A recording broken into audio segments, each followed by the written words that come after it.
বন্ধুরা, আমার সব ভাই বোনের সঙ্গে তো তোমাদের আগেই অন্য বোনদের সঙ্গে পরিচয় করিয়েছি। এই যে বলেছিলাম না যে দিদি আসবে, বর্দি, এই যে বর্দি এলো।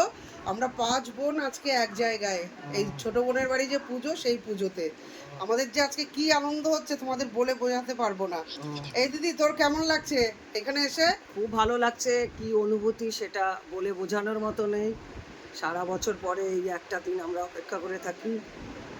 এটা সব ভাই বোন আমরা একসঙ্গে হয়েছি, সমস্ত ভাই বোনের ছেলেমেয়েরা এক জায়গায় হয়েছি। কোটি টাকা দিলেও এই অনুভূতি পাওয়া যায় না। আমার দিদি ইমোশনাল হয়ে পড়ছে বন্ধুরা। সবাই সবাই এক জায়গায় হয়েছি তো।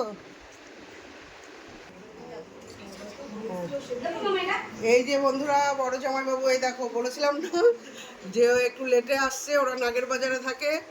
এই যে আমার বড় জামাইবাবু, জামাইবাবুর সঙ্গে তো তোমার পরিচয় তোমাদের আগে হয়নি, এই যে এখনই করিয়ে দিলাম, ঠিক আছে? আর এই যে ছোট বোন, ভাই, ও আমাদের অঞ্জলি দেওয়ার পরে ওরা এই যে এখন টিফিন করছে। আর এই যে বাবলি দিদির মেয়ে, ওর সঙ্গে তো কালকেই বোধহয় পরিচয় করিয়েছিলাম। আর এই যে মাসিমা, আমাদের সবার মাসিমা, আমাদের সবার খেয়াল রাখে আমরা কখন কি খাবো কি না খাবো।